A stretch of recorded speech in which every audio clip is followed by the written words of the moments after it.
j'espère que vous allez bien. Je reviens ce soir rapidement pour vous faire une petite vidéo pour répondre à un tag qui a été fait par Afro Co. En gros, elle a répondu à un tag qui a été lancé qui a été lancé déjà depuis plusieurs années sur les chaînes de YouTube et qui est repris dernièrement sur par pas mal de YouTubeuses. Et donc du coup elle a décidé d'y répondre et de taguer toutes ses abonnés. Donc j'en profite également pour vous le faire. C'est un tag qui est assez marrant, qui est assez sympa à faire. Et donc du coup je me suis dit pourquoi pas me lancer moi aussi. En gros le principe c'est de donner trois choses qu'on aime chez soi et trois choses qu'on n'aime pas du tout chez soi. Et en gros, le titre de ce tag, c'est My Perfect Imperfections, donc mes imperfections parfaites. Alors moi, en ce qui me concerne, je vais commencer par les choses que je n'aime pas chez moi. Principalement, d'abord mon nez. Je trouve qu'il ressemble à une espèce de grosse patate là au niveau de en plein milieu de mon visage. Et voilà, j'ai jamais aimé mon nez depuis toute petite. Et je trouve qu'il me fait un profil un profil vraiment pas beau du tout. Donc voilà, à chaque fois que j'aime pas du tout qu'on me prenne de profil ni quoi, parce que du coup je trouve il a une drôle de forme. Enfin voilà, je trouve pas si particulièrement disgracieux. Deuxième chose que je n'aime pas chez moi, mon ventre, mon petit bidon que j'ai depuis quelques années maintenant. Je pense qu'il est persistant depuis 2 ans. Alors le problème c'est que je fais le yo-yo avec mon ventre depuis quelques temps et ça devient c'est pas une obsession parce que j'ai pas l'habitude d'être obsédée par des choses, mais c'est assez gênant, surtout au moment d'acheter des vêtements, des choses comme ça. Donc la plupart du temps, j'essaie surtout d'adapter et de porter des choses amples, etc., qui sont toujours assez sexy. Mais au moment où par exemple, quand je trouve des petits hauts qui sont assez sympas et un peu cintrés, là, c'est fini, il n'y a plus personne. Mon ventre ressort et c'est vraiment disgracieux. Donc ouais, je pense que c'est la chose que je n'aime pas en ce moment chez moi. Donc la troisième chose, c'est pas au niveau du physique. C'est pas au niveau du physique, ça serait plutôt mon côté un peu. Mon homme appelle ça mon côté flippette. Alors, je vous explique. Je me fais pas mal de films hollywoodiens dans ma tête.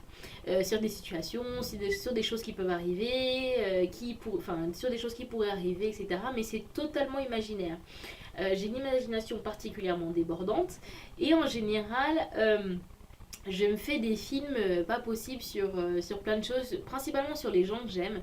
Je m'imagine toujours des trucs atroces, etc. Et puis, je pars un peu dans tous les sens, mais le principal, c'est que je garde tout là-dedans. Tout dans ma tête, pour éviter que les gens pensent que je suis totalement tarée et totalement dysfonctionnelle. Voilà, moi ça me fait rire parce que du coup ça ne m'empêche pas du tout d'être réaliste et ça m'empêche pas du tout d'avoir les pieds sur terre. J'aime beaucoup mon imagination, j'aime beaucoup partir en vrille, etc. comme ça. Et tant que ça ne me regarde que moi, du coup ça ne me dérange pas en tant que tel. Mais parfois quand mes coups de flip touchent les autres et que je leur en parle, voilà, ils me disent tous ouh là là, arrête, on n'est pas Hollywood, reste tranquille, c'est pas grave, etc. Donc voilà, c'est un peu ce côté-là que j'aimerais bien changer chez moi. Je pense que ça changera jamais, mais jamais. Moi personnellement, ça ne me dérange pas, mais j'imagine que ça doit déranger certaines personnes quand ils en sont au courant, surtout principalement mon homme. Ça le dérange pas particulièrement, mais il se dit oh là là, punaise, reste un peu tranquille, arrête de t'imaginer des choses qui n'existent pas ou qui n'arriveront jamais. Voilà. Mais je trouve ça assez fun, c'est rien de bien dérangeant. Donc ça c'est pour les choses que je n'aime pas. Pour les choses que j'aime chez moi, mon sourire, voilà, j'ai un petit peu les dents du bonheur devant, mais ça c'est quelque chose qui m'a jamais dérangé du tout. Et voilà, je trouve que j'ai un sourire assez harmonieux et plein de générosité, on va dire ça. En tout cas, on m'a dit qu'il était plein de générosité et très franc, etc. Donc ouais, j'aime beaucoup mon sourire. Deuxième chose que j'aime chez moi, mes fesses. je trouve que j'ai de jolies fesses, je trouve que je suis assez bien proportionnée. Ça fait très... en gros, ce tag fait très très égocentrique. Mais voilà, ça c'est... Ouais, c'est la chose que j'aime beaucoup chez moi, mes fesses. Principalement si par contre si j'avais pas mon petit ventre, je considérais que j'ai un super beau corps. Parce que j'aime beaucoup mon corps à part mon ventre. Donc si je n'avais pas ce ventre-là, je m'accepterais entièrement comme je suis. Je m'accepte comme je suis, mais en tout cas, je pense que je serai totalement en harmonie avec tout ça. Ça viendra avec, je pense que ça vient avec l'âge, avec l'expérience, etc. et la maturité aussi. Voilà, on s'accepte au fur et à mesure ou on ne s'accepte pas. Mais moi, je pense que j'ai quand même réussi à pas mal accepter tout ce que je suis physiquement.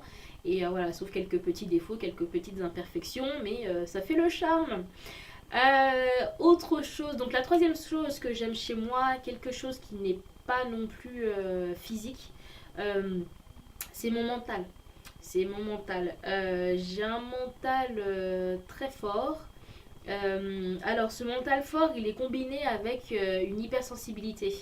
Alors on peut croire que ça me rend faible, que ça peut me rendre faible, trop sensible, etc. Effectivement, je suis très sensible aux choses qui arrivent aux gens. J'ai beaucoup d'empathie pour les gens en général, mais du coup, en général, quand j'ai un coup dur ou, ou quelque chose qui arrive à quelqu'un, en général, moi j'ai un bon exutoire, je pleure d'un coup. Une fois que je pleure, une fois que c'est fini, j'avance, je continue et puis voilà, j'ai cette capacité-là à, à passer au-delà de la tristesse, au-delà du chagrin assez rapidement et pour me remettre sur la selle et ne plus lâcher quoi que ce soit. Donc ça c'est quelque chose qui me... mon mental fort, alors ça peut être bloquant pour certaines personnes parce que je sais que je suis pas facile à... C'est pas facile à vivre au quotidien, mais c'est ce qui m'aide à tenir le coup par rapport à tous les obstacles que j'ai dans ma vie. Donc du coup, si je n'ai pas ce mental fort là, je ne peux pas avancer. Mais le fait qu'il soit également combiné à mon hypersensibilité, je trouve que c'est quelque chose de super parce que si je n'avais que mon mental fort, je pense que je serais insensible à pas mal de choses. Parce que du coup, j'ai souvent la tête froide et j'essaye souvent de prendre les choses. J'essaye souvent de ne pas donner trop d'importance à des micro-problèmes. Alors ça peut paraître pour certaines personnes totalement ça peut paraître de l'insensibilité pour certaines personnes, mais pour moi, ça m'aide à voir le principal et à ne pas me surcharger d'émotions. L'émotion, chez moi, ça arrive très facilement. Je suis très très sensible à ce qui peut arriver autour de moi, donc du coup, j'ai besoin de... Mon mental fort, c'est mon petit parachute pour éviter de me fracasser, de tomber dans la dépression tout simplement. Quoi. Voilà. Donc c'est fini pour ma part. J'espère que cela vous a plu. N'hésitez pas également à répondre à ce tag. J'invite toutes mes abonnés à y répondre. Je pense que c'est quelque chose d'assez fun. Pour le coup, on a la possibilité d'être totalement égocentrique en vidéo. Ça va surprendre plusieurs personnes, mais bon voilà, je trouve que c'est fun et c'est on essaie de faire ça sans prétention, je pense. Et j'espère que ça marche. Voilà, je vous souhaite une très très bonne soirée et je vous dis à très bientôt. Bye bye.